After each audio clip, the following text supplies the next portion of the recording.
The illusion of happiness. Craig Edwards stood at his drafting table, pencil moving across paper. The latest designs for the Thompson Cultural Center were coming together nicely. His firm had won the bid last month, thanks to his innovative approach to sustainable architecture and community integration.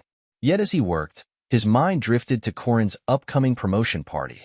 His wife's voice carried from their home office, her tone sharp and professional as she conducted another late-night video call.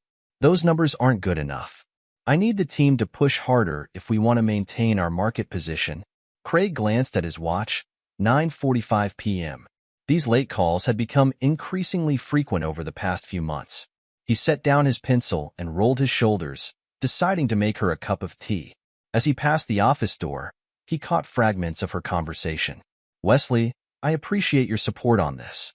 Yes, tomorrow at 8 a.m. works perfectly. We can discuss the strategy over breakfast." Craig paused, his hand hovering over the kitchen cabinet. Wesley Welch, the name had been appearing in Corinne's conversations with increasing frequency. He'd met the man briefly at company functions. Tall, impeccably dressed, with a confidence that bordered on arrogance. Vice President of Strategic Development at TechFront, and apparently Corinne's newest mentor. The kettle whistled, pulling Craig from his thoughts. He prepared Corinne's favorite chamomile tea, adding a touch of honey just as she liked it. When he entered her office, she barely looked up from her laptop. "Just set it down," she said, waving vaguely at her desk. "Wesley, about the Asian market expansion." Craig placed the cup beside her, noting how her makeup remained perfectly applied despite the late hour. Her dark hair was still styled in the precise way she'd arranged it that morning, not a strand out of place. He remembered when she used to work in comfortable clothes, hair tied back casually. Now, even at home, she dressed as if preparing for an impromptu board meeting. "Corinne," he said softly, not wanting to interrupt but feeling the need to connect. "It's getting late." She covered her microphone. "I'm in the middle of something important, Craig. We can talk later." He nodded, retreating from the office. Their conversations had been becoming increasingly brief, clinical almost. As he returned to his drafting table, his phone buzzed with a message from Marcus Chen, one of his longtime clients and a board member at TechFront. "Craig, heard about Corinne's promotion. Glad my recommendation carried weight. She's talented, and with your connections, she'll go far. Congratulations." Craig stared at the message, a familiar warmth of pride mixing with an unexpected twinge of unease. He'd always believed in supporting Corinne's ambitions, had willingly introduced her to his network of clients and business partners. Many, like Marcus, had become instrumental in her rise at TechFront. Yet she rarely acknowledged these contributions, preferring to attribute her success solely to her own capabilities. The sound of Corinne's heels clicking on the floor announced her approach. "That was productive," she said, though she was looking at her phone rather than at him. "Wesley thinks we can push for a 30% market share increase by Q3. "That's ambitious," Craig replied, turning to face her. "How do you plan to achieve that?" Corinne finally looked up, her expression carrying a hint of condescension. "Craig, honey, no offense, but corporate strategy isn't really your strong suit. You're an architect. You build buildings, not business empires." The words stung more than they should have. "I run my own successful firm, Corinne. I understand business. A small architectural firm isn't quite the same as a multinational tech corporation," she said, her tone softening slightly, though the condescension remained. "But speaking of your firm, did you consider what we discussed about expanding? Taking on more commercial projects?" Craig sighed. They'd had this conversation before. "I prefer our current approach. We're selective about our projects, focusing on quality over quantity. It allows us to maintain our reputation for excellence and innovation." "That's exactly what I mean," Corinne said, shaking her head. "You lack ambition, Craig. You're content with your little projects while others are out there changing the world. Do you know what Wesley accomplished by your age?" "I don't need to know what Wesley accomplished," Craig replied, trying to keep his voice steady. "I'm proud of what I've built." "And that's why you'll never reach your full potential," Corinne said, turning away. "I'm going to bed. Don't stay up too late with your drawings." As she left, Craig found himself staring at his designs for the cultural center. The project would provide a much-needed community space, incorporating sustainable materials and innovative energy solutions. It wasn't changing the world, perhaps, but it would make a real difference in people's lives. His phone buzzed again, another message from Marcus. By the way, heard Wesley Welch is taking point on the expansion project. Watch that one, Craig. He's got a reputation for stepping on toes to climb the ladder. Craig saved the message, adding it to the growing knot of unease in his stomach. He thought about his childhood, growing up in the Edwards family estate. His father, Richard Edwards, had built their family business into a real estate empire, expecting Craig to follow in his footsteps. But Craig had wanted something different, to build something meaningful on his own terms. Architecture, his father had scoffed when Craig announced his career choice. We're developers, son. We hire architects. We don't become them. But Craig had persisted, working his way through architecture school, refusing the easy path of joining the family business. He'd earned his success through talent and hard work, not inheritance. Corinne had admired that about him once, or at least he thought she had. The next morning, Craig woke to an empty bed. A note on Corinne's pillow read, "Early breakfast meeting with Wesley. Don't wait up tonight. Strategy session will run late." He traced his fingers over her handwriting, noting how it had changed over the years, from flowing and personal to sharp and businesslike. Like everything else about her, it had transformed into something more corporate, more distant. In his home office, Craig pulled up his emails, finding several from potential clients. One caught his eye, a proposal for an environmental education center. The budget was modest, but the project aligned perfectly with his firm's values. As he began drafting a response, his phone rang. It was Lisa Downey, an old friend who worked in HR at TechFront. "Craig," she said, her voice carrying a note of concern. "Do you have a minute to talk?" "Of course, Lisa. What's on your mind?" There was a pause before she continued. "I probably shouldn't be saying anything, but there are rumors circulating about Corinne and Wesley. They've been spending a lot of time together, often outside of work hours." Craig's hand tightened on the phone. "They're working on the expansion project. It requires extra hours." "Craig," Lisa said gently, "they were seen having dinner at La Maison last night. It didn't look like a business meeting." La Maison, the intimate French restaurant where he and Corinne had celebrated their first anniversary. He remembered how she'd looked that night, laughing at his jokes, her eyes bright with love and possibility. "I appreciate your concern, Lisa," he said, keeping his voice neutral. "But I trust Corinne." After hanging up, Craig sat in silence, his mind racing. He opened his browser and began searching for Wesley Welch, reading article after article about the man's meteoric rise in the tech industry. The pattern was clear. Wesley had a history of forming close relationships with influential figures, using them to advance his career, then moving on when they were no longer useful. A notification popped up on his phone, a reminder about Corinne's promotion party, now just 2 weeks away. He'd been looking forward to celebrating her success, proud of her achievements. Now, the thought of the party filled him with dread. That evening, when Corinne finally returned home, she was practically glowing. "Wesley thinks I should lead the Asian expansion," she announced, dropping her bag on the counter. "He says I have exactly the right aggressive mindset for breaking into new markets." Craig studied her face, searching for traces of the woman he'd married. "That's a big responsibility. Are you sure you're ready for it?" "Ready?" She laughed, the sound brittle. "Craig, honey, I was born ready. This is what I've been working toward. While you've been content drawing pretty buildings, I've been preparing to take on the world." The dismissive tone, the casual cruelty of her words. When had this become their normal? Craig thought back to their early days, when they'd stay up late talking about their dreams.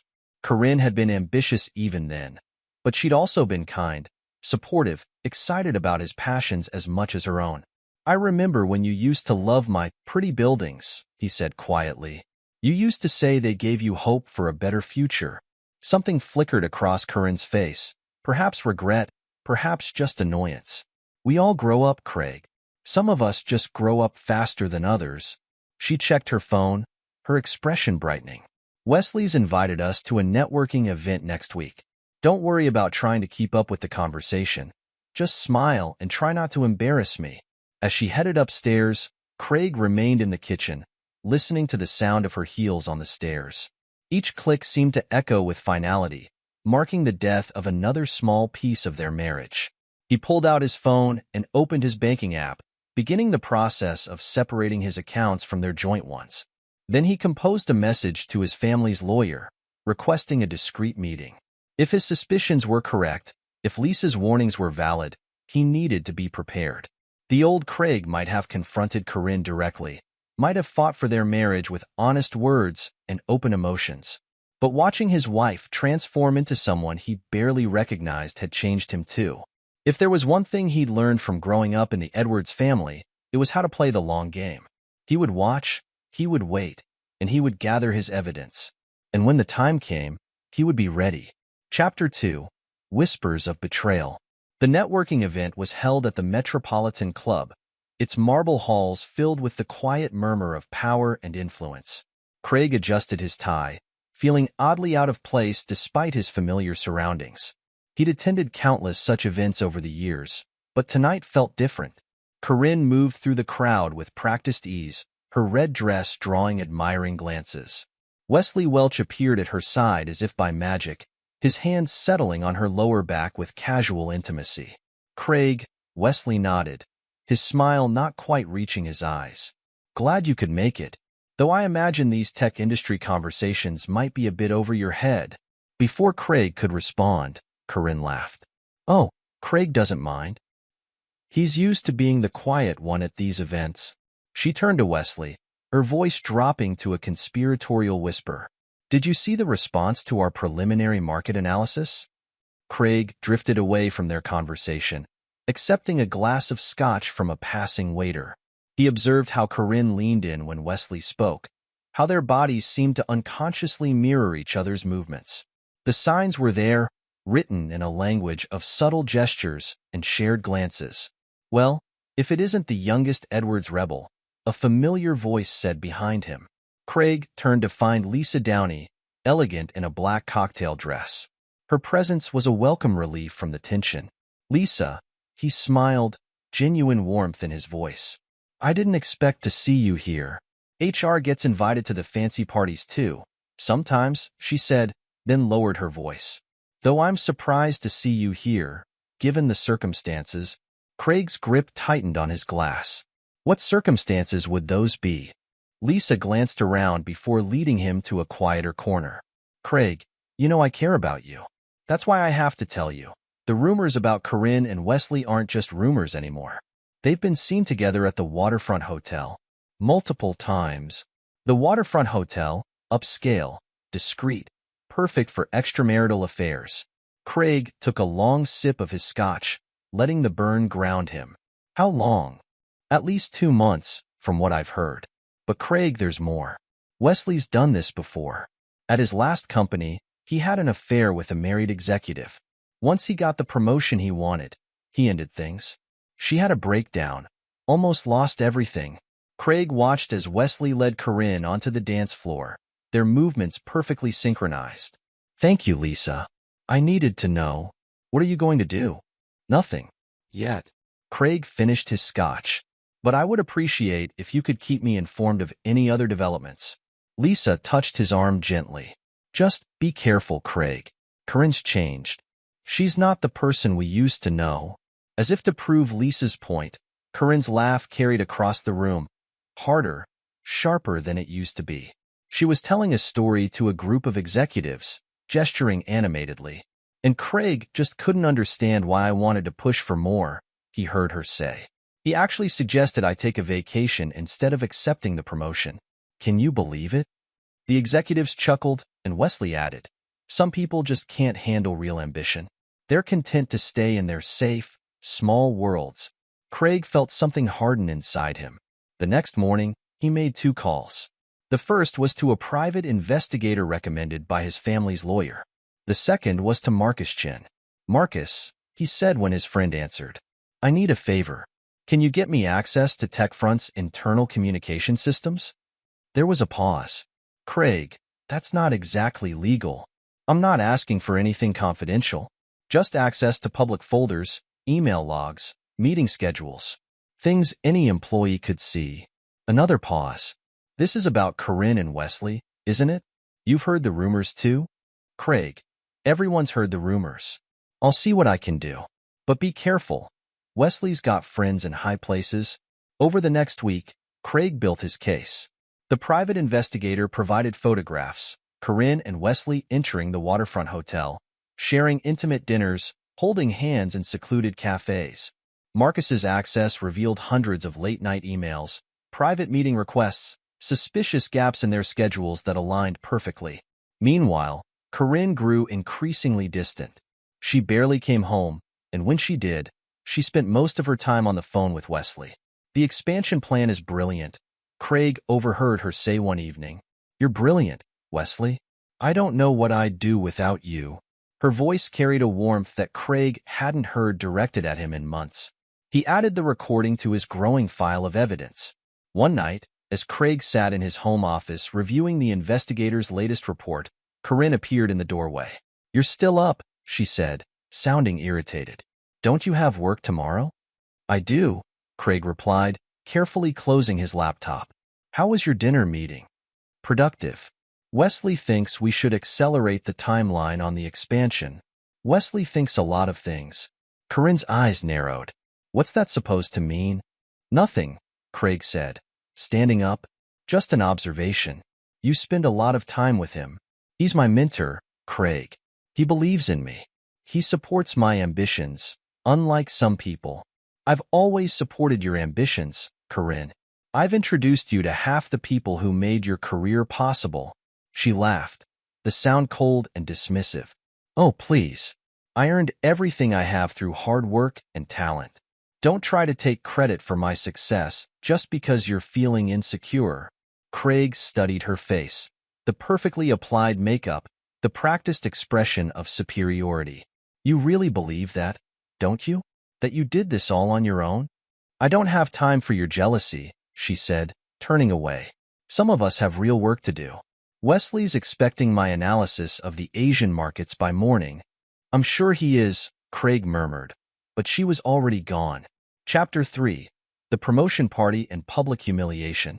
The grand ballroom of the Riverside Hotel buzzed with excitement. Crystal chandeliers cast a warm glow over the gathering of TechFront's elite, all dressed in their finest to celebrate Curran's promotion. Craig stood near the bar, nursing a glass of water, watching as his wife worked the room. Corinne was radiant in a gown that probably cost more than most people's monthly salary. She moved from group to group, laughing, touching arms, playing the perfect corporate rising star. Wesley orbited nearby, never too far from her side, their movements synchronized like practiced dancers. Darling, Craig's mother appeared beside him, elegant as always in her pearls and classic black dress. You're being rather antisocial. Shouldn't you be supporting your wife? Craig turned to face Elizabeth Edwards, noting the slight disapproval in her expression.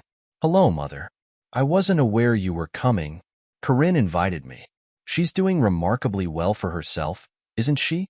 Perhaps you should have listened to your father about joining the family business. You might have matched her success by now. Before Craig could respond, the microphone squealed with feedback. John Holt, TechFront CEO, stood at the podium, tapping the mic. Ladies and gentlemen, Holt's deep voice filled the room. We're here tonight to celebrate an extraordinary achievement. Corinne Edwards has shown exceptional leadership skills and vision. Her promotion to Executive Vice President of Global Strategy marks one of the fastest rises in TechFront's history. Applause filled the room. Craig watched as Corinne made her way to the podium, accepting the mic from Holt with practiced grace. She was glowing, triumphant, and completely in her element. Thank you, John, she began, her voice carrying that polished edge she'd perfected over the years. This is truly an honor. I want to thank everyone who's supported me on this journey. She continued speaking, thanking various executives and colleagues. Wesley received special mention, described as a mentor and inspiration. Craig's name wasn't mentioned at all. Then, as she neared the end of her speech, something shifted in her expression. The champagne she'd been drinking all evening seemed to loosen her tongue. Or perhaps she simply no longer cared about maintaining appearances. You know, she said, a smirk playing at her lips. My husband is here somewhere, probably hiding in a corner. Scattered laughter rippled through the crowd. Someone should really teach him about success. I mean, he's still drawing buildings while the rest of us are building the future. The laughter grew louder. Craig felt his mother stiffen beside him, but to his surprise, she joined in the laughter after a moment's hesitation. The betrayal stung more than Corinne's words. I mean, really, Corinne continued, clearly enjoying her moment. He's such a loser. All that family money and connections, and what does he do? Designs sustainable buildings for nonprofits.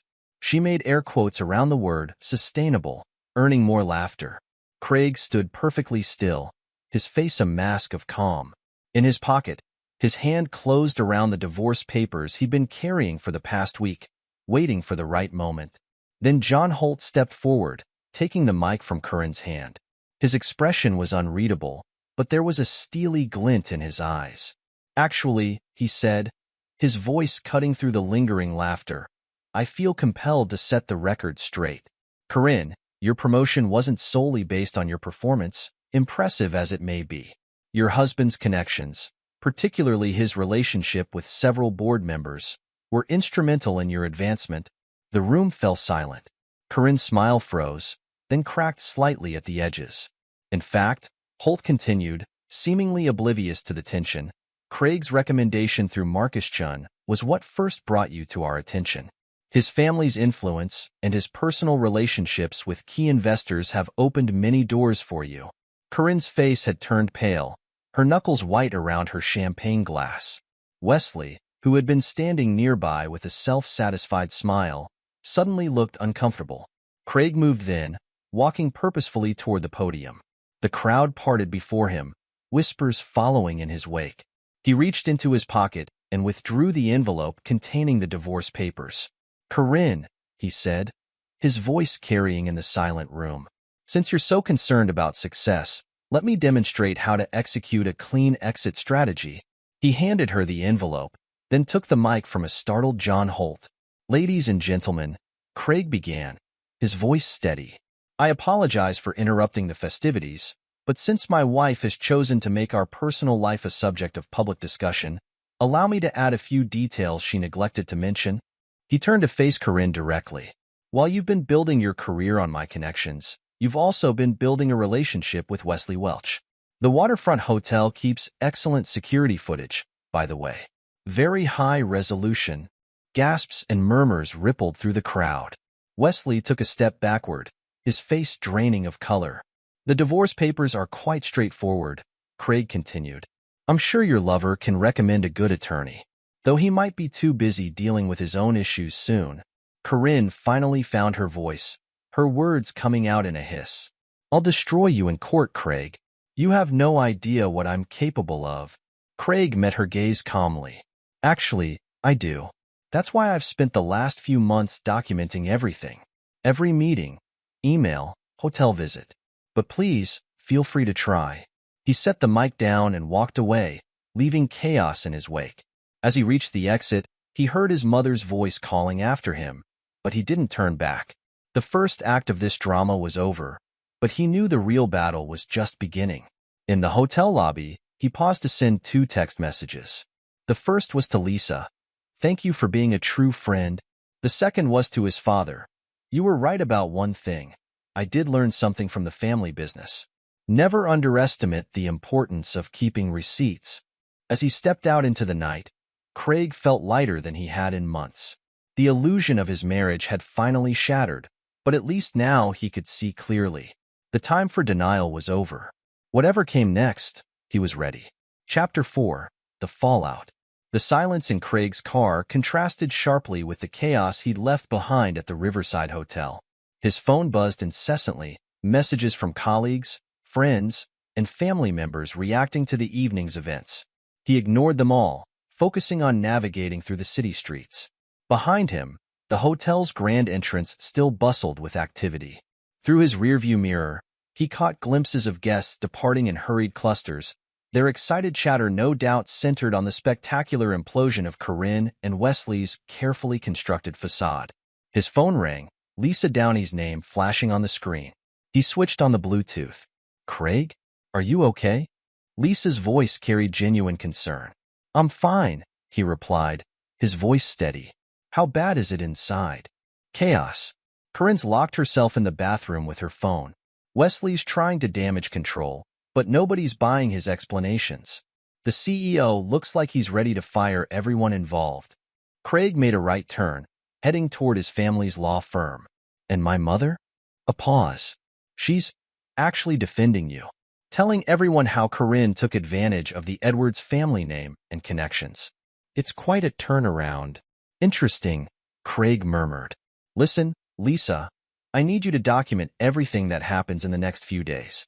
Conversations, reactions, any moves Corinne or Wesley make. Already on it. But Craig, be careful. Corinne's already making threats. She's calling everyone she knows, trying to paint you as the villain. As if on cue, Craig's phone beeped with an incoming message. It was from Marcus Chin.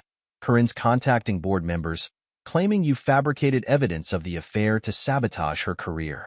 Wesley's backing her story. Craig allowed himself a small smile. Let them try. I have surveillance footage, hotel receipts, phone records, all legally obtained through licensed investigators. They can't dispute facts. She's hired Patricia Maxwell as her divorce attorney, Lisa added. She's known for being ruthless. Patricia Maxwell? Craig recognized the name. She had a reputation for destroying opposing parties in high-profile divorces. That was fast. Wesley's covering her legal fees. They're planning to portray you as a controlling husband who couldn't handle his wife's success. Craig pulled into the parking lot of Edwards and Associates, his family's law firm. They're desperate. Let them make noise. The truth has a way of drowning out lies.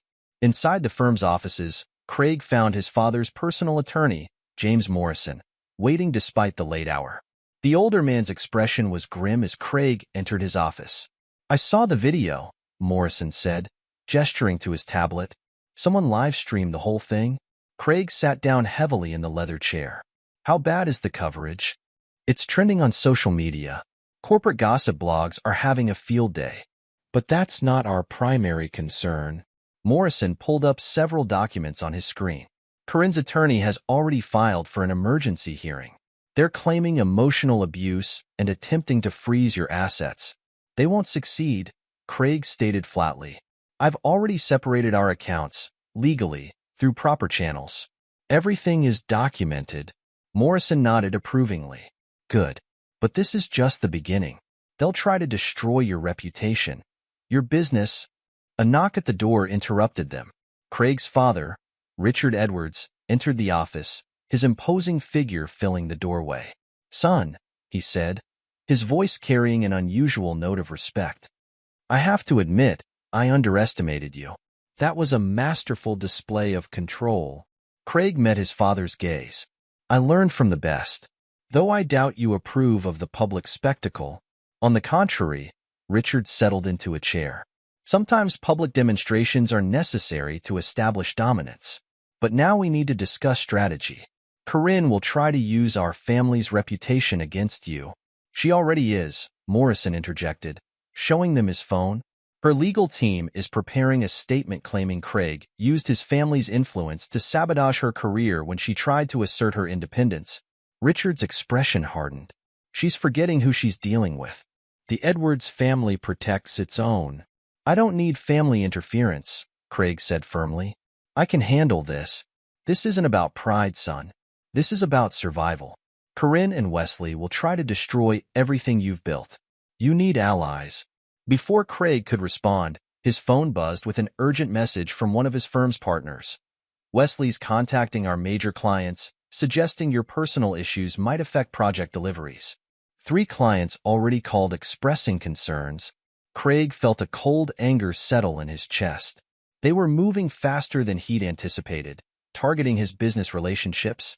Fine, he conceded, looking at his father. What do you suggest? Richard smiled. The same smile Craig had seen countless times when his father was about to close a particularly complex deal. First, we contain the damage. James, prepare injunctions against both Corinne and Wesley for defamation. Craig, Call an emergency meeting with your firm's partners first thing tomorrow. I'll handle the media narrative. And Wesley's attacks on my business? Leave that to me, Richard said. I still have influence with most of your clients' boards. By tomorrow afternoon, Wesley will find his own professional reputation under scrutiny.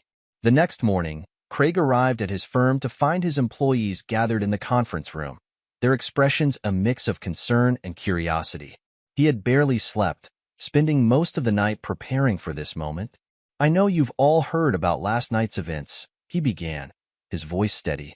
I want to assure you that my personal situation will not affect our firm's operations or commitments. Sarah Chen, his senior project manager, spoke up. Wesley Welch called me this morning. He implied that staying with the firm might damage my career prospects. Murmurs rippled through the room.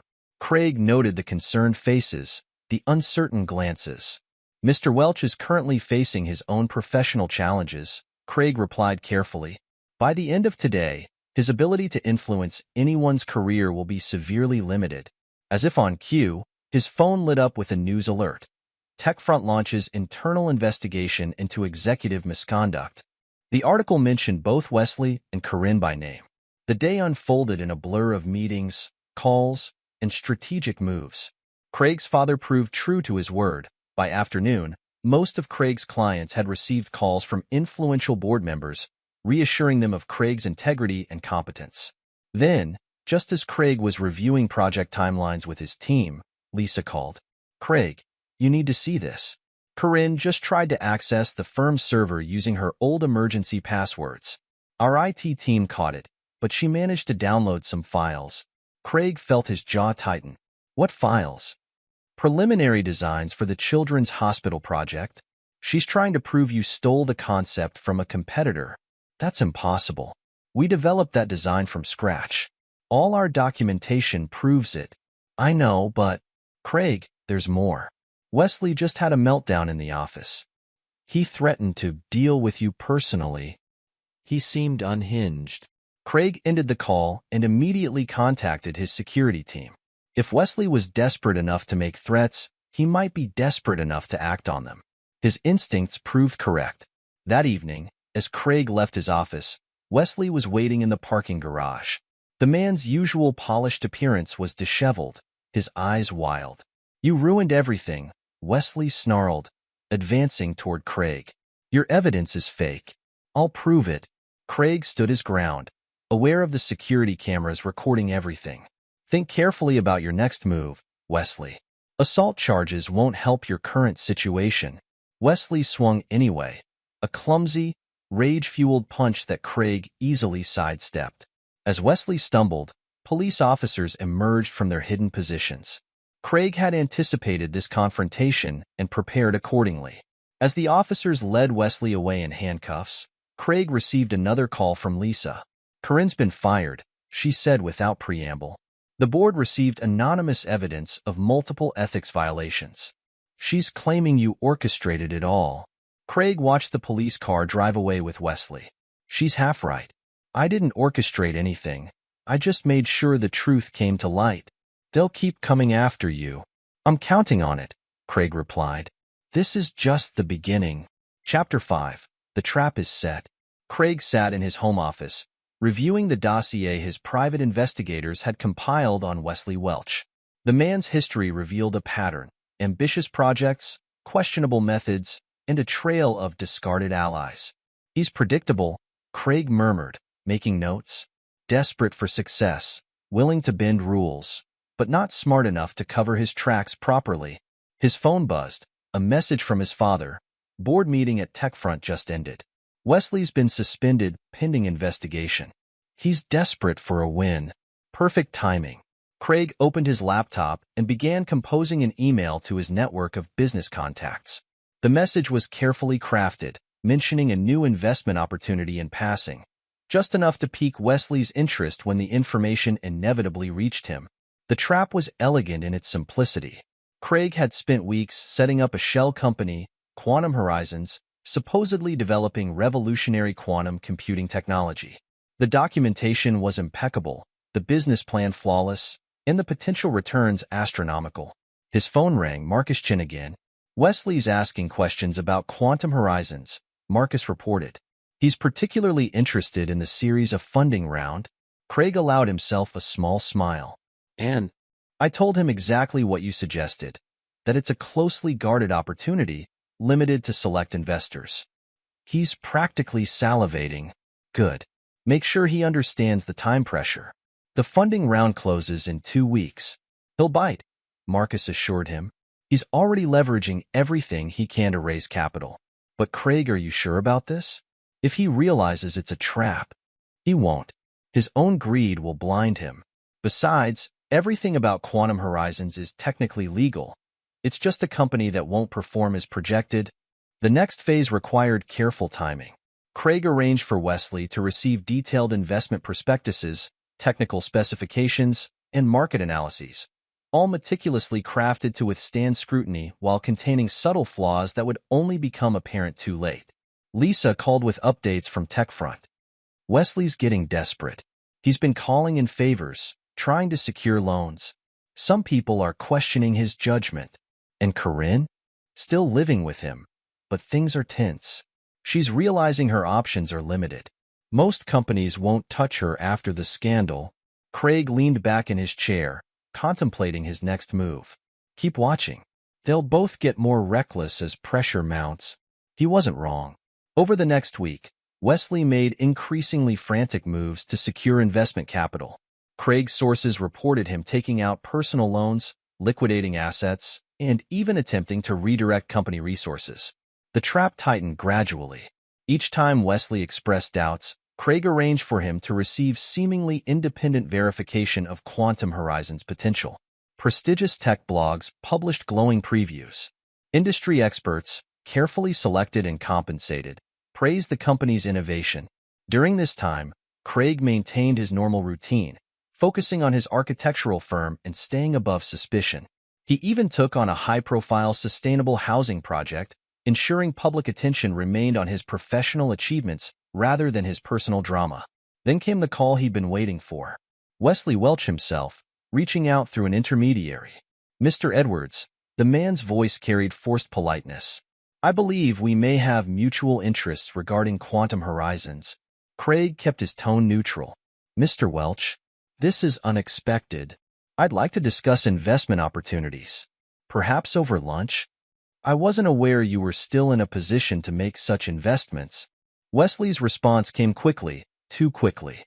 My personal situation is temporary. I have resources you might find valuable. They arranged to meet at an upscale restaurant. Craig arrived early, ensuring everything was in place.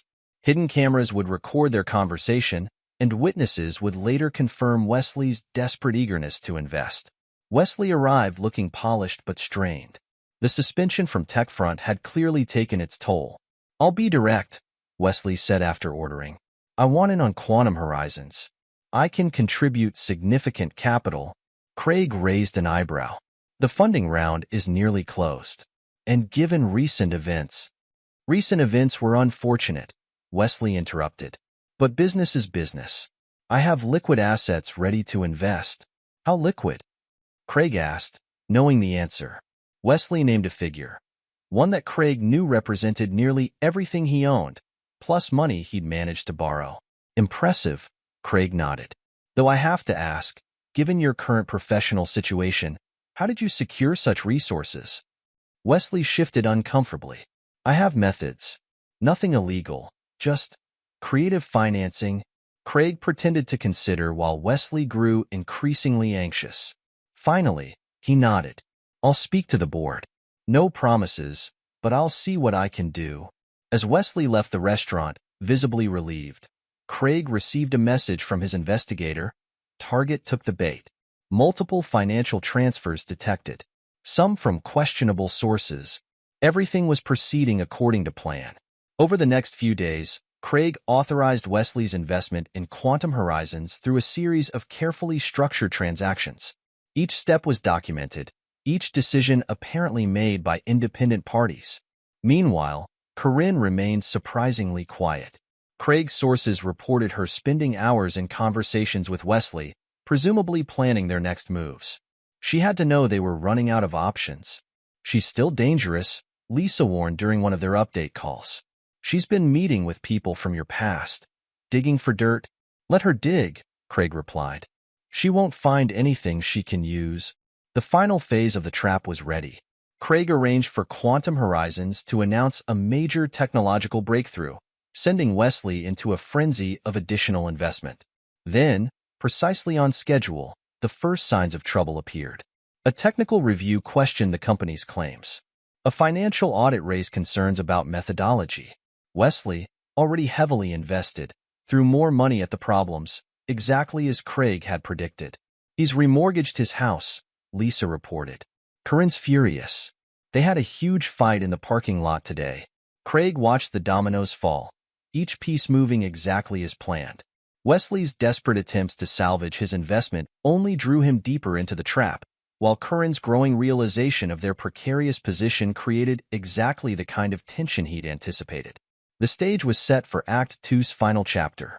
Soon, both Wesley and Corinne would understand the true cost of betrayal. Chapter 6. The Tightening Noose. The first signs of Quantum Horizons' impending collapse appeared in the financial press. Subtle at first, questions about the technology's viability, concerns about market readiness. Wesley's increasingly desperate emails to Craig went unanswered. He's calling everyone, Marcus reported during their secure video call, trying to raise more capital, promising impossible returns. Some of TechFront's board members contacted me, worried he's having a breakdown. Craig reviewed the latest financial reports. Wesley had invested everything, his savings, loans, even funds of questionable origin. The noose was tightening exactly as planned. His phone buzzed with a message from Lisa. Corinne's asking questions about Quantum Horizons. She's starting to connect the dots. Of course she was. Corinne had always been clever. It's what had attracted Craig to her initially. But her cleverness was now working against her, forcing her to watch helplessly as their world crumbled. The next phase began with a series of anonymous tips to financial regulators. Questions about Wesley's funding sources, suggestions of improper resource allocation during his time at TechFront. Nothing directly traceable to Craig, but enough to trigger official inquiries. Craig's father called, his voice carrying a note of admiration. The regulators are crawling all over Wesley's finances. Your trap worked perfectly. It's not finished yet, Craig replied, reviewing the latest reports from his investigators. Wesley's planning something desperate. He's been meeting with shady characters, trying to secure emergency funding. Want me to accelerate things? No, Craig decided. Let him dig himself deeper. The more desperate he becomes, the more mistakes he'll make. Later that week, Craig received an unexpected visitor at his office. Corinne stood in his doorway, her outfit notably less pristine than usual. We need to talk, she said, her voice strained. Privately, Craig gestured to the chair across from his desk. Security cameras stay on, and I'll be recording audio. I'm sure you understand. Corinne sat, her movements betraying exhaustion. Wesley's losing it. He's invested everything in that quantum computing company. Says it's our chance to rebuild. But something's wrong. The numbers don't add up. That sounds like a personal problem, Craig replied, his voice neutral. Why come to me? Because I know you, Craig. This has your fingerprints all over it. The perfect opportunity, the impeccable documentation, the timing. It's too perfect. Craig maintained his composed expression. You're suggesting I orchestrated an entire company just to trap Wesley? That seems rather elaborate. Don't play innocent, Corinne snapped. I taught you about corporate politics, remember? Now Wesley's talking about using TechFront resources to cover our investment losses. He's going to get himself arrested. Again, not my problem. Corinne leaned forward, desperation creeping into her voice. I'll drop the divorce proceedings. I'll sign whatever you want. Just call off whatever this is. Craig studied her face, the face he'd once loved, now marked by stress and fear. You really don't get it, do you? This isn't about the divorce. This is about consequences. You're destroying us. No, Corinne, you destroyed yourselves. I'm just making sure you understand exactly what you've lost. After she left, Craig received a series of messages from his network. Wesley had been seen meeting with questionable financial brokers, attempting to secure high-interest loans. He'd also made several attempts to access restricted TechFront accounts. The regulatory investigation is intensifying, Marcus reported. They're looking into Wesley's entire financial history now. Some serious discrepancies are emerging. Craig's trap had created a perfect storm. Each of Wesley's desperate attempts to save himself only drew more scrutiny, revealed more irregularities. The pressure was causing fissures in his relationship with Corinne as well. They had another public fight, Lisa informed Craig. Corinne's realizing she hitched her wagon to a sinking ship. She's been reaching out to old contacts, trying to distance herself from Wesley's decisions. The next phase unfolded. Craig arranged for rumors about Quantum Horizon's financial stability to reach key investors. The company's stock value began to plummet. Wesley, heavily leveraged and desperate to protect his investment, made his final, fatal mistake. He did it, Marcus called Craig late one night. Wesley tried to divert TechFront funds to cover his Quantum Horizon's losses. The internal audit team caught him red-handed. Craig allowed himself a small smile. How much? Nearly 7 figures. He's trying to claim it was a legitimate business investment, but the paperwork trail is damning. The board is meeting tomorrow morning. The final pieces were falling into place. Craig had compiled a comprehensive dossier on Wesley's financial misdeeds, ready to be leaked to the press at the perfect moment. But first, he arranged one last meeting. The restaurant was high-end but discreet. Wesley and Corinne arrived looking haunted, their former polished appearance notably diminished. Craig waited until they were seated before speaking. I imagine you both understand why we're here. Wesley's face contorted with rage. You set me up. Quantum Horizons was a trap from the beginning. Prove it, Craig replied calmly. Everything about Quantum Horizons is legally sound. The company exists. The technology is real. It's not my fault if the market projections were optimistic.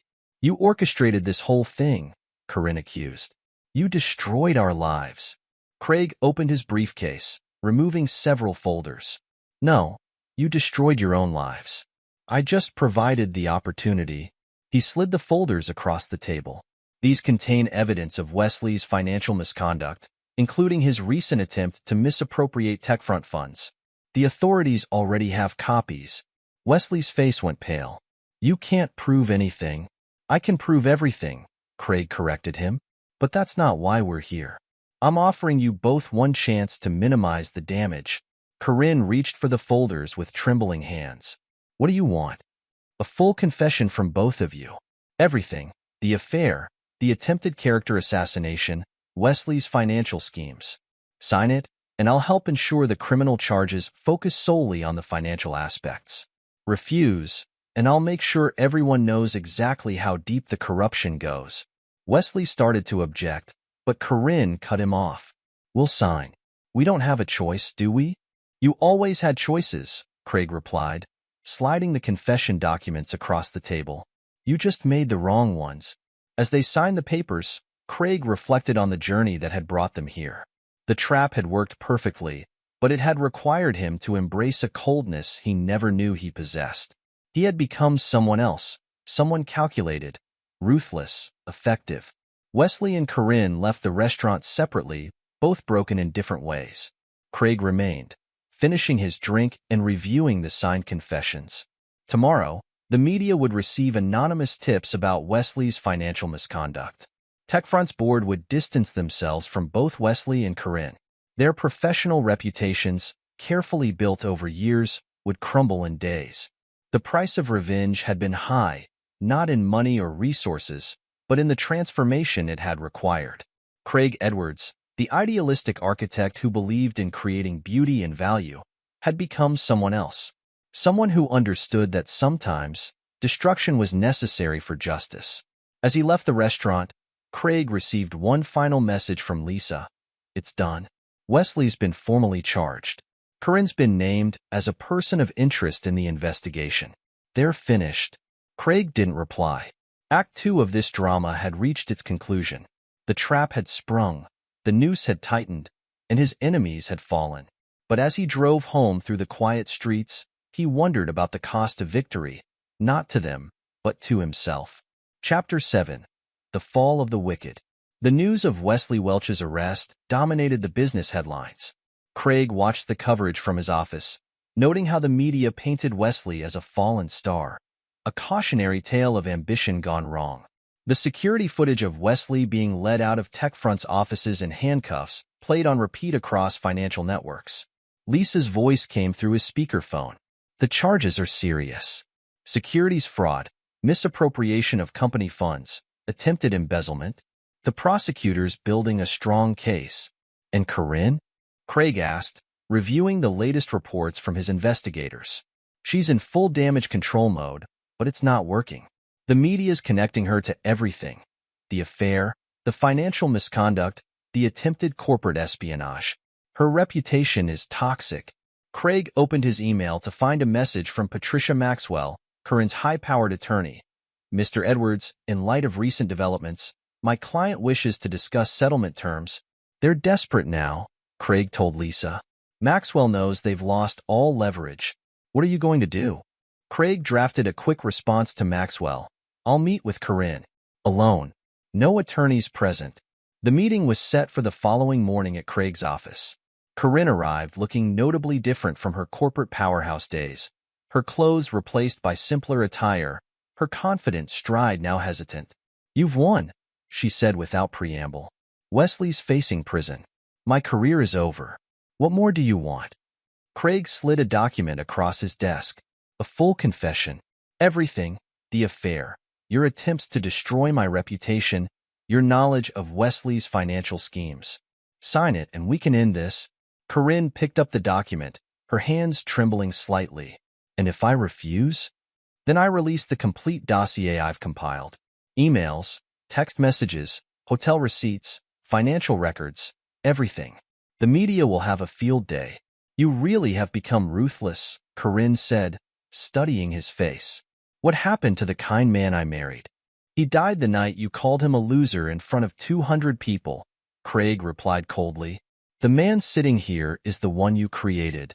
Corinne read through the confession, her face paling at certain passages. This makes me sound horrible. No, it makes you sound honest. For once. She picked up the pen, hesitated. If I sign this, what happens next? You get a clean break. The divorce settles quickly, quietly. You keep enough assets to start over somewhere new. Not the millions you hoped for, but enough to live comfortably if you're careful. And Wesley? Wesley made his own choices. His fate isn't part of our negotiation. Corinne signed the document, her signature lacking its former flourish. As she stood to leave, she paused. I did love you once, Craig. In the beginning. No, Craig said quietly. You loved what I could do for you. There's a difference. After she left, Craig received a call from the district attorney handling Wesley's case. Mr. Edwards, we've reviewed the additional evidence you provided. The financial trail is clear. Mr. Welch diverted significant company resources into your Quantum Horizons venture. An unfortunate investment decision on his part, Craig replied smoothly. Though I can't help but notice the funds he used weren't entirely his to invest. Precisely. We're looking at a minimum of 5 years, possibly more. Would you be willing to testify if necessary? Of course. Whatever serves justice. The next few weeks unfolded like a carefully orchestrated symphony. The media coverage intensified as more details of Wesley's crimes emerged. Each revelation pushed Corinne further into isolation, her former colleagues and friends distancing themselves to avoid the fallout. Craig's phone buzzed with a message from Marcus. Wesley's taking a plea deal. 6 years, plus restitution. He's naming names, trying to reduce his sentence. Let him talk, Craig replied. Everything's documented. His desperation only makes him look worse. The divorce proceedings concluded quietly, overshadowed by Wesley's criminal case. Corinne accepted the settlement terms without protest, perhaps finally understanding the futility of resistance. Lisa called with updates from TechFront. The board's doing damage control. They're implementing new ethics policies, stricter financial controls. Everyone's calling it the Welch effect. How ambition without morals leads to destruction. Craig stood at his office window, watching the city below. The revenge he'd orchestrated had worked perfectly, perhaps too perfectly. He felt no satisfaction, no triumph, only a hollow recognition of what he'd become. His father visited that evening, bringing an expensive bottle of scotch. "You've done the family proud, son. You showed them what happens when you cross an Edwards." "That wasn't my intention," Craig said, accepting a glass. "No? Then why go to such lengths? You could have settled for a quiet divorce. Let them have their victory." Craig swirled the amber liquid, considering. "Because they needed to understand consequences. In their world, people like me, people who build things, who create value, we're just stepping stones. They take what they want, destroy what they please, and never look back. And now they understand. Actions have consequences. Betrayal has a price." Richard Edwards studied his son with newfound respect. "You know, there's still a place for you in the family business. You've proven you have the instincts for it." "No," Craig said firmly. "I'm an architect. That hasn't changed. What's changed is how I protect what I build." Later that night, alone in his home office, Craig reviewed the final reports from his investigators. Wesley's sentencing was scheduled for the following week. Corinne had already left town, heading for a fresh start on the West Coast. Their fall from grace was complete. He opened his laptop, beginning the process of dismantling Quantum Horizons. The company had served its purpose, a perfect trap for a man whose greed exceeded his judgment. Each document would be archived, each transaction recorded, creating an unassailable record of Wesley's downfall. His phone lit up with a text from Lisa. "You okay?" Craig considered the question. Was he okay? He'd achieved everything he set out to do. His enemies were defeated, his reputation intact, his future secure. But the cost had been high, not in money or resources, but in the fundamental transformation of his character. "I'm different," he texted back. Not sure if that's the same as okay. The media coverage would soon fade. Wesley would serve his time. Corinne would rebuild some semblance of a life elsewhere. But Craig Edwards, the idealistic architect who believed in creating beauty and value, had been replaced by someone harder, colder, more calculating. The victory he'd achieved carried a weight he hadn't anticipated.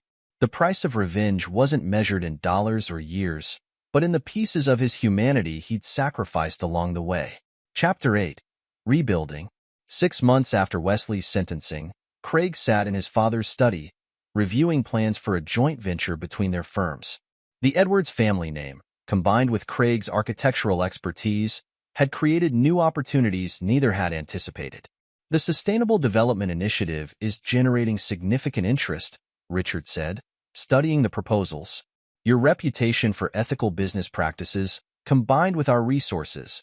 It's a powerful combination." Craig nodded, noting the irony. His ruthless takedown of Wesley and Corinne had somehow enhanced his image as a principled businessman. "The Environmental Technology Center will be our flagship project, something that actually benefits the community." "You sound like your old self," Richard observed. "The architect who wanted to change the world through design." "Maybe, but with better defenses this time." Their reconciliation had been gradual, built on a newfound mutual respect. Richard had come to appreciate Craig's vision, while Craig had learned to value his family's support and influence. Craig's phone buzzed. A message from Lisa. "Coffee? I have updates from the old crowd." He met her at their usual cafe, noting how their friendship had deepened through the ordeal. Lisa had been his constant ally, offering support without judgment. "TechFront's implementing your architectural firm's designs for their new headquarters," she said, stirring her latte. "Ironic, considering everything." "Life's full of ironies," Craig replied. "How are things there?" "Different. Better. Actually, the new ethics policies have real teeth. They're calling it the Edwards Standard, zero tolerance for personal or professional betrayal." Craig allowed himself a small smile. "Not exactly what I set out to achieve." "No? Then what did you set out to achieve?" He considered the question. "Justice, initially, then revenge. Now, maybe something between the two." Lisa studied him with understanding. "You've changed, but not as much as you think. The good parts are still there. They're just better protected now." The conversation shifted to his latest projects. The firm was expanding, taking on more ambitious developments that combined innovation with social responsibility. Craig had found a way to balance his creative vision with the harder edges he developed. "I'm seeing someone," he mentioned casually, "an environmental engineer. She's brilliant, passionate about her work." Lisa's eyes lit up. "That's wonderful, and a bit surprising. I thought you'd sworn off relationships." "Sarah's different. She understands boundaries, respects principles. We're taking it slow, building trust gradually." Their coffee meeting was interrupted by breaking news on Lisa's phone. Wesley had attempted to appeal his sentence, claiming entrapment. The appeal had been denied. "He still doesn't get it," Lisa said, showing Craig the article. "He thinks he's the victim in all this." "Some people never learn," Craig replied. "How's Corinne doing on the West Coast?" "Started a small marketing consultancy. Much smaller scale than her tech front days, but she's making it work. The confession you made her sign effectively ended her corporate career." Craig felt no satisfaction at the news, only a quiet acknowledgement that justice had been served. He returned to his office to find Sarah waiting, her enthusiasm for their latest project infectious. "The solar integration designs are revolutionary," she said, spreading out the plans. "This could change how we think about urban sustainability." Craig watched her work, appreciating her genuine passion for creation rather than destruction. Their relationship was building slowly, founded on mutual respect and shared values. His phone buzzed with a message from his mother. "Family dinner tonight? Your father wants to discuss expanding the Sustainable Development Initiative." The Edwards family dynamics had shifted remarkably. His parents had come to respect his chosen path, recognizing that he'd found a way to honor both his creative vision and the family legacy. That evening, during dinner, Craig observed the changes in his family relationships. His mother, once dismissive of his architectural career, now proudly discussed his latest projects. His father sought his opinion on business matters, treating him as a trusted equal rather than a rebellious son. "The Edwards name means something different now," Richard commented. "Thanks to you, it's associated with innovation, integrity, and consequences for those who breach trust." Craig met his father's gaze. "That wasn't my intention, but I'll accept the result." Later, working late in his home office, Craig reviewed designs for his firm's latest project, a community arts center that would provide opportunities for underprivileged youth. The old Craig would have focused solely on the artistic elements. The new Craig ensured the project had both beauty and bulletproof contracts. Lisa called to share news about a former TechFront executive who'd reached out, seeking Craig's firm for a major development project. "They specifically requested you," she said. "Your reputation for combining innovation with integrity is spreading." "Integrity backed by strength," Craig corrected. "People respect both now." He ended the call and stood at his window, observing the city he was helping to reshape. His work had evolved, incorporating lessons learned from his ordeal. Each new project reflected both his creative vision and his hard-won wisdom about human nature. Sarah joined him, wrapping her arms around his waist. "Lost in thought?" "Reflecting," he replied, "on how we rebuild after destruction." "You're doing more than rebuilding," she said. "You're creating something new, something stronger." Craig pulled her closer, appreciating her insight. The past year had taught him that true strength came not from revenge alone, but from the ability to create something meaningful from the ashes of betrayal. Chapter 9. The Final Twist and a Ruthless End. The envelope arrived on a Tuesday, unmarked except for Craig's name and address written in familiar handwriting. Inside, he found a letter from Corinne. "Dear Craig," it began, "I'm writing to express my deepest regrets. The person I became during our marriage, the choices I made, they haunt me daily. I'm living a simpler life now, working an ordinary job, trying to find redemption in small ways. I understand now what I destroyed, both in you and in myself. The success I chased so desperately feels hollow compared to the genuine relationship I threw away." Craig read the letter twice, noting the subtle inconsistencies in tone, the carefully crafted phrases designed to evoke sympathy. His instincts, honed by betrayal, sparked with suspicion. "Interesting timing," Lisa said when he showed her the letter over lunch. "Just as your landmark skyscraper project is gaining national attention." "My thoughts exactly," Craig replied. The old Corinne never admitted mistakes unless she was setting up her next move. He initiated a discreet investigation, leveraging the network he'd built during his revenge against Wesley. Within days, patterns emerged. She's been making contacts in the construction industry, his investigator reported, meeting with former TechFront executives who lost money in the Wesley scandal. There's a pattern of quiet networking, all centered around your new project. Craig absorbed the information without surprise. She's planning something. The letter is just misdirection. His suspicions proved correct. Over the next few weeks, his surveillance team documented Corinne's careful manipulation of his project's supply chain. She had begun positioning her allies in key contracting positions, preparing to sabotage the construction from within. Classic Corinne, Lisa observed when Craig shared his findings. She's trying to destroy what you're building, just like you destroyed her career. She hasn't learned, Craig said, reviewing the evidence. She still thinks she's the smartest person in the room. He arranged for leaked information about project vulnerabilities to reach Corinne through seemingly independent channels. Each leak was carefully crafted to draw her deeper into his counter-trap. The skyscraper project continued to progress, its innovative design drawing international attention. Craig maintained his public focus on the construction while quietly documenting Corinne's every move. Then came the message he'd been waiting for. Corinne had taken the bait, believing she'd found a way to compromise the building's structural integrity through manipulated material supplies. Craig arranged the confrontation carefully, choosing the construction site itself as the location. Corinne arrived thinking she was meeting a potential conspirator. Still playing games, Corinne? Craig stepped out from behind a support column. The letter was a nice touch. Very convincing. She recovered quickly, smoothing her expression. Craig, I meant what I wrote. Like you meant your wedding vows? Or your promises to the contractors you're trying to corrupt. Her facade cracked slightly. I don't know what you're talking about. Craig activated his tablet, displaying surveillance photos, recorded conversations, and financial trails. You never could resist a chance at revenge. But you forgot who you're dealing with. You can't prove anything.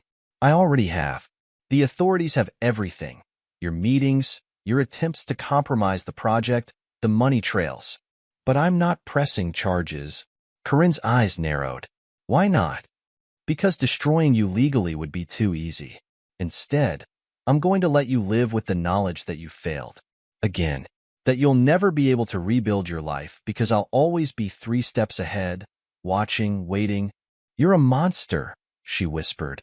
No, I'm an architect. I build things. But I also know how to ensure they can't be destroyed. He gestured to the rising structure around them. This building will stand as a monument to your failure, and you'll spend the rest of your life knowing you couldn't touch it.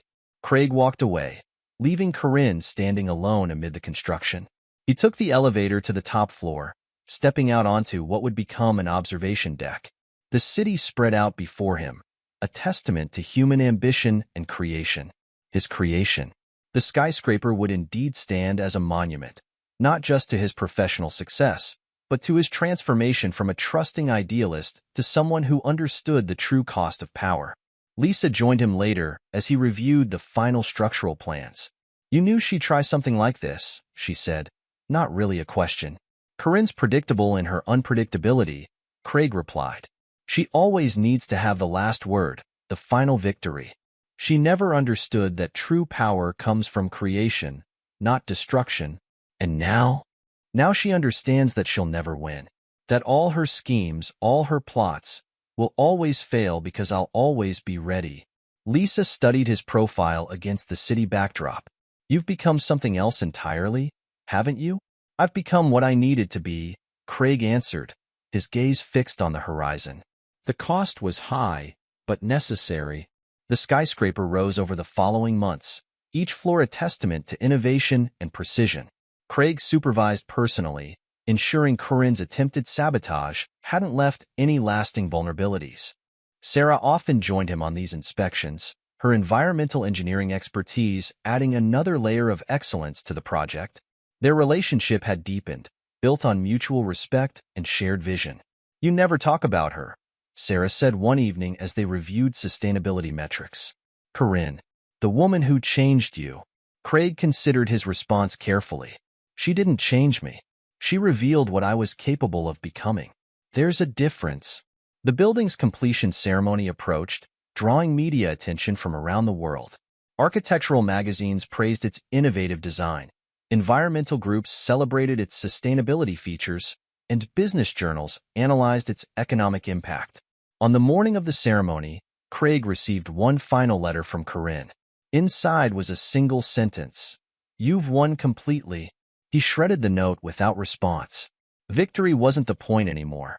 It was about maintaining the order he'd created, the boundaries he'd established. The ceremony itself was a triumph. Craig stood at the podium, his family proud in the front row, Sarah beaming beside them. His speech focused on innovation, sustainability, and the power of creating lasting value.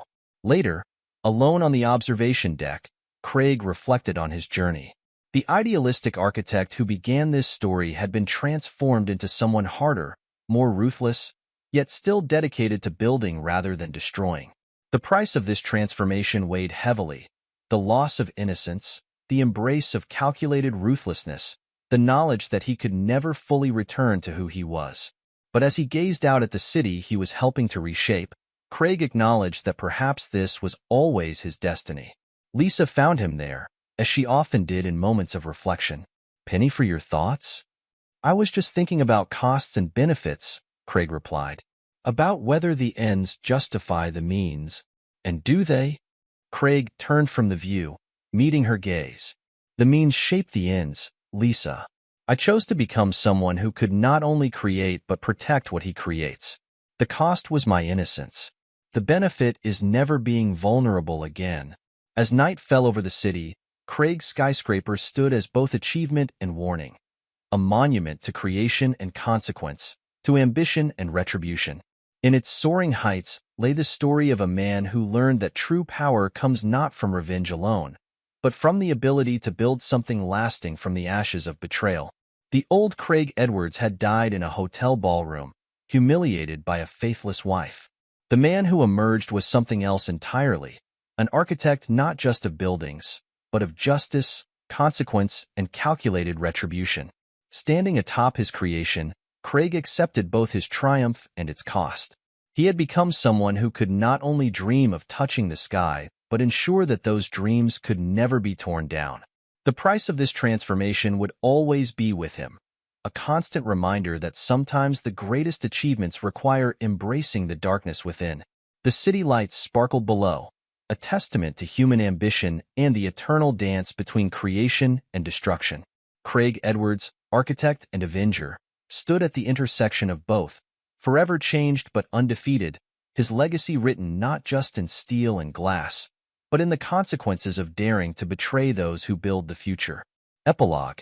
10 years later, Craig Edwards stood in his expanded office at Edwards Sustainable Architecture, now occupying the entire top floor of his iconic skyscraper. At 52, his hair had gained distinguished touches of gray at the temples, but his presence had only grown more commanding with age. The wall of awards behind his desk testified to his firm's rise to international prominence in sustainable architecture. His tablet displayed the morning's news. Wesley Welch had been released from prison after serving his full sentence, having lost all appeals and attempts at early release. The article was brief, buried in the business section's legal notices, a footnote to a scandal long forgotten by most. "Mr. Edwards," his assistant's voice came through the intercom. "Your wife is here with the children." Sarah entered, leading their twin 8-year-old daughters, Emma and Claire. Both girls rushed to his desk, eager to show him their latest school projects: Emma's detailed drawing of an eco-friendly house, Claire's model of a solar-powered city. "Future architects?" Sarah asked, watching them with pride. She had become one of the world's leading environmental engineers, her innovations in sustainable technology complementing Craig's architectural vision perfectly. "Among other things," Craig replied, studying Emma's drawing. "They understand that building something meaningful takes both vision and strength." The girls had grown up knowing nothing of Corinne or the events that had shaped their father. To them, Craig was simply dad, brilliant, protective, and occasionally intimidating to their potential suitors as they grew older. His phone buzzed with a message from Lisa Downey, now global head of human resources at TechFront's restructured organization. Their friendship had remained strong through the years, tempered by shared experiences and mutual understanding. Thought you should know, Corinne's back in the city. She's trying to rebuild her consultancy business again. Craig acknowledged the message without concern. His network, maintained meticulously over the years, had already alerted him to Corinne's return. Her previous attempts to establish herself in various cities had all failed, her reputation forever tainted by the past. "Daddy," Emma tugged at his sleeve, "can we visit the garden?" She meant the rooftop botanical preserve, a revolutionary feature that had become a model for urban environmental integration. "Of course, Princess. Let me finish this call first." His father, Richard Edwards, appeared on the video screen. At 80, he had finally stepped back from active management of the family business, but his mind remained sharp as ever. "Wesley's release made the news," Richard said without preamble. "Should we be concerned?" "No," Craig replied simply. "The mechanisms we put in place are still active. He's being monitored." The Edwards family had evolved significantly over the decade. Craig's successful integration of his architectural vision with his family's business acumen had created a new dynasty, one built on innovation rather than mere wealth. His mother, Elizabeth, now proudly hosted charity events in the building's grand atrium, showcasing her son's achievement to society's elite. After the call, Craig took his daughters to the rooftop garden. Sarah had designed its advanced irrigation and climate control systems, creating a self-sustaining ecosystem 90 stories above the city.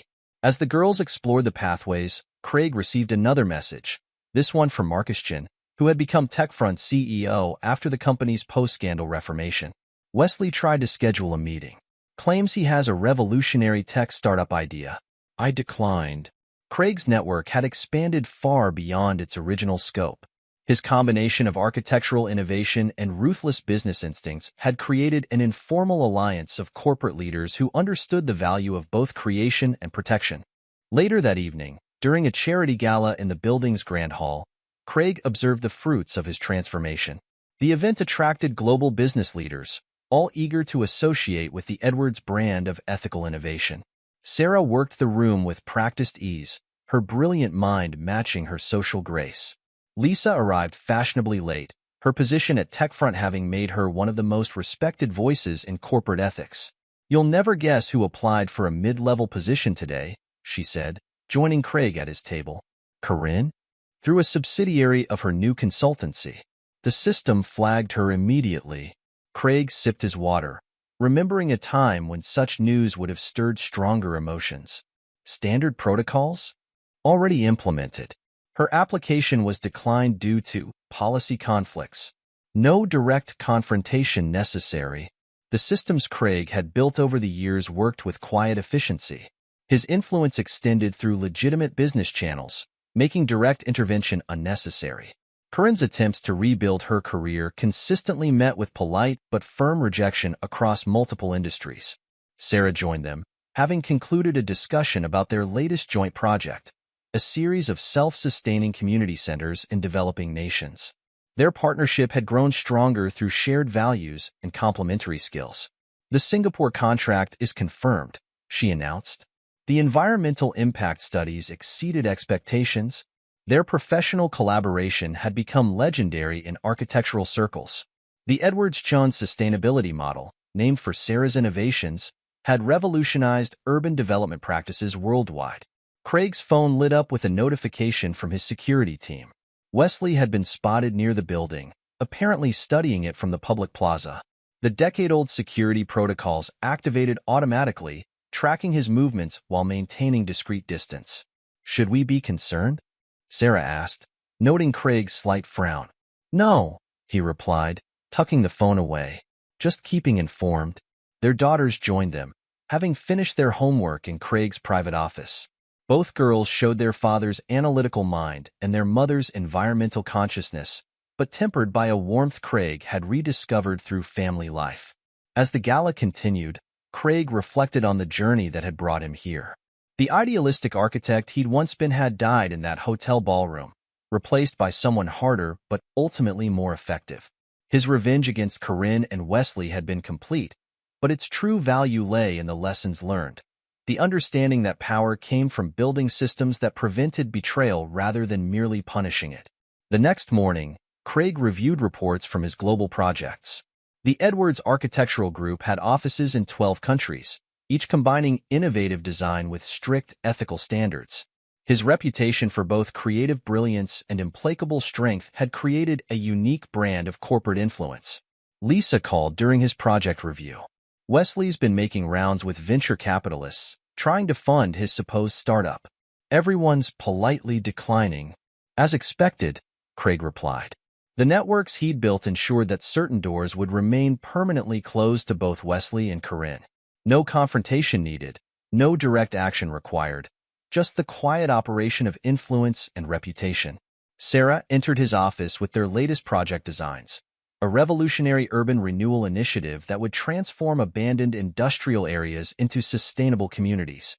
Their professional partnership had produced innovations that neither could have achieved alone. The board approved the full funding package, she announced. We can begin phase 1 next month. Their marriage had succeeded where his first had failed because it was built on genuine partnership rather than exploitation. Sarah's brilliance complemented his vision, her strength matching his own. That afternoon, Craig visited his father in the family's ancestral estate.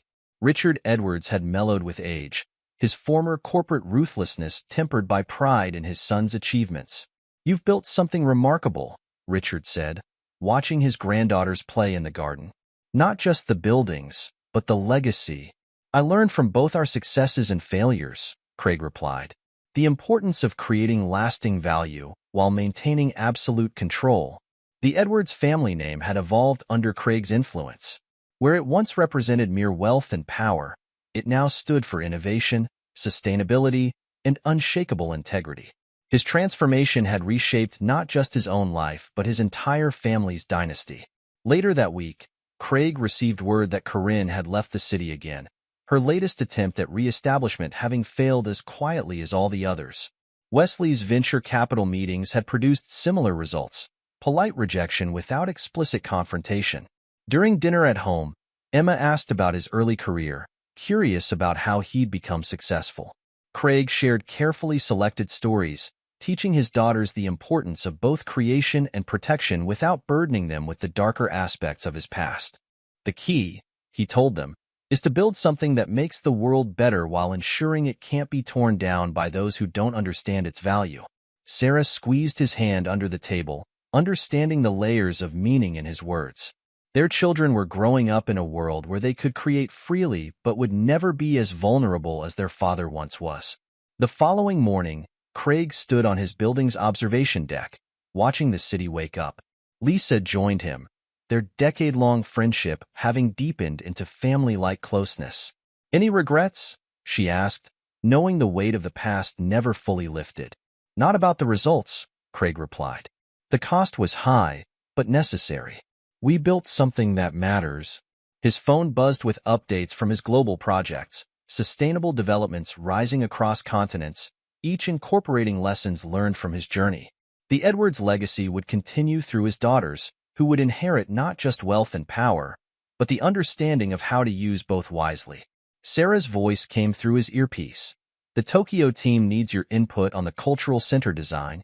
Craig took a final look at the city he'd helped reshape. The idealistic architect had become something more complex, a builder of not just structures but systems, a creator who understood that true power lay in preventing destruction rather than avenging it. His daughters' voices echoed from the rooftop garden, their laughter carrying on the wind. They would grow up strong, protected by the networks their father had built, but free to create their own paths. The price of power had been high, but its rewards would echo through generations. As Craig turned to leave, he caught sight of his reflection in the glass. No longer the naive dreamer who'd trusted too easily, nor the cold avenger who'd orchestrated a perfect revenge. He had become something else entirely. A man who had learned to build with both vision and vigilance, creating beauty while ensuring it remained unassailable. The sun rose over his city, illuminating the structures he'd created. Not just buildings of steel and glass, but networks of influence and protection that would outlast him. The price of power had been his innocence, but what he'd built in its place would stand as his true legacy. a world where creation and strength worked in perfect harmony, where beauty could flourish because it was guarded by quiet, implacable force. Craig Edwards, architect and protector, had paid the price of power in full. But as he watched his daughters grow, his wife succeed, and his creations rise across the globe, he knew that every cost had been worth the future he'd built. A future where strength served creation, and where those who built the world could do so without fear of betrayal. The Edwards legacy would continue, shaped by the lessons of the past, but focused on the promise of tomorrow. The price of power had transformed him, but what he built with that power would transform the world. This is where our story comes to an end. Share your thoughts in the comments section. Thanks for your time. If you enjoy this story, please subscribe to this channel. Click on the video you see on the screen, and I will see you there.